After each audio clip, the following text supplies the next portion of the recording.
What up, Street Talk? Eric from the American Street Photography blog. So another turbo thought I want to toss at y'all.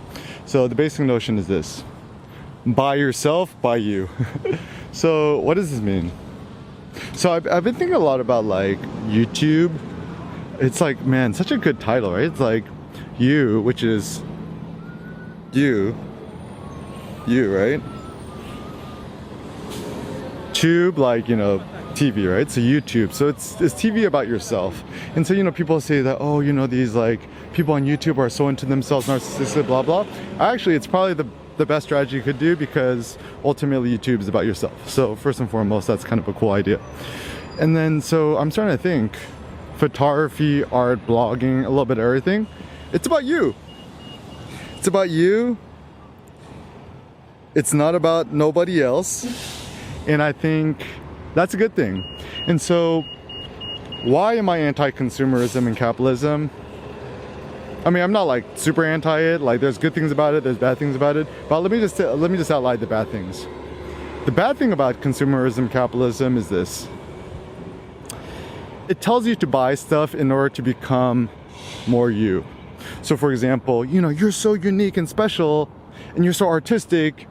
Y'all buy a new iPhone and you're gonna become more artistic and creative, because that is your true hidden calling, is that you're an artiste, you're unique, you're special.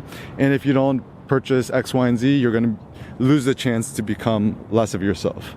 Or, you know, same thing when it comes to, you know, clothing and watches and bags and clothing, whatever it may be. So the problem is, do buying this stuff actually like augment ourselves and make it become more of ourselves?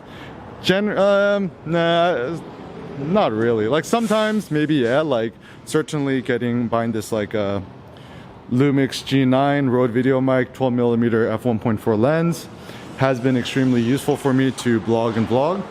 But has it made me, you know, has it helped me become more of me? No, I just have a more efficient tool to communicate my thoughts and communicate who I am with other people. And it's not really something that, you know, that has helped me become more of me. Rather, it's just something that has actually helped me to just kind of better stream my ideas more efficiently. But anyways, so like, let me continue. So buying yourself, what does that mean? So I have some ideas. So first and foremost, maybe one of the ideas could be buy stuff that helps you become more you. So for example, one of my life goals is to become as physically epic and grand as humanly possible. And how do I do that?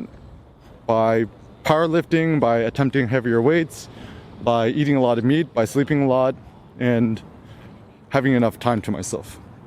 Very simple things. So taking it back, how do I achieve that? Well, what is money good for?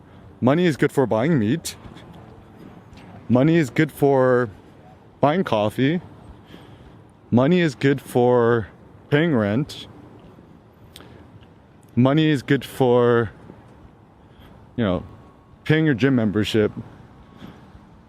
Money is good to pay your internet bill, and I don't know what else money is good for. So these are the prime things I tend to think that money is good for.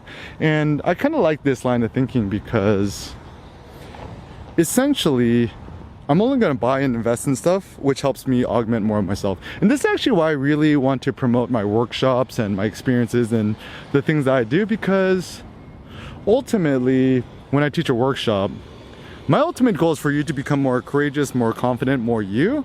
It's not to become me, right? Like, it's, yeah, like, I think the biggest problem about workshops and teaching and seminars, self-help books, whatever, whoever is the author, whoever is the leader, tends to be like, I am the model human being, you must all become me, and if you are any less than me, you are a despicable human being. Which I think is stupid, right? Because you could only become who you are.